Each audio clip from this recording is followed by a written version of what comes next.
Election day is just 4 weeks away. Chances are, if you've lived in New York, even if it's just been for 4 weeks, you know who Governor Andrew Cuomo is, but you might be less familiar with his Republican challenger and Dutchess County executive, Marc Molinaro. Today is actually Molinaro's birthday. He turns 43 years old, and age is something closely connected to his political career. He got his start in politics in 1994 at just 18 years old as a member of the Village of Tivoli board. A year later, at age 19, Molinaro was elected the mayor of Tivoli. This made him the youngest mayor in the United States. He would stay in that role for 2 decades before heading to Albany as the assemblyman for the 103rd District. 5 years later, in 2011, Molinaro was elected Dutchess County executive. He was 36 years old, making him the youngest county executive in Dutchess County history. Now, this is where Dutchess County is. It's about 2 hours north from the Hudson.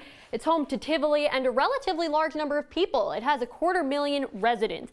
Now, 2 of Molinaro's bigger initiatives as county executive were Think Differently and For Our Future. Think Differently is a push to make Dutchess County more accessible for people with special needs, and For Our Future is an economic investment plan that emphasizes tourism and business. In April, Molinaro returned to where it all began, Tivoli, New York, and announced his campaign for governor. One of the biggest focal points of his campaign is cutting taxes. Molinaro says he'll cut property taxes by 30% over 5 years. In his first 2 years as county executive, Molinaro raised property taxes by about 2% each year, but he has cut them ever since. When it comes to health care, Molinaro wants the state to take over Medicaid costs from the individual counties. He says this will help pay for his tax plan. On the issue of guns, he wants to do away with the SAFE Act Cuomo passed in 2013. And on immigration, Molinaro does not support passing a sanctuary state bill, a measure that passed the Assembly but died in the Senate.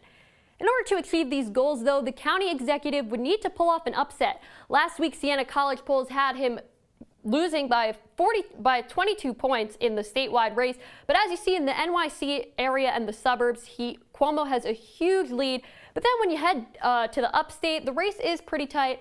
One thing's for sure, though, we know what Molinaro wished for on his birthday today.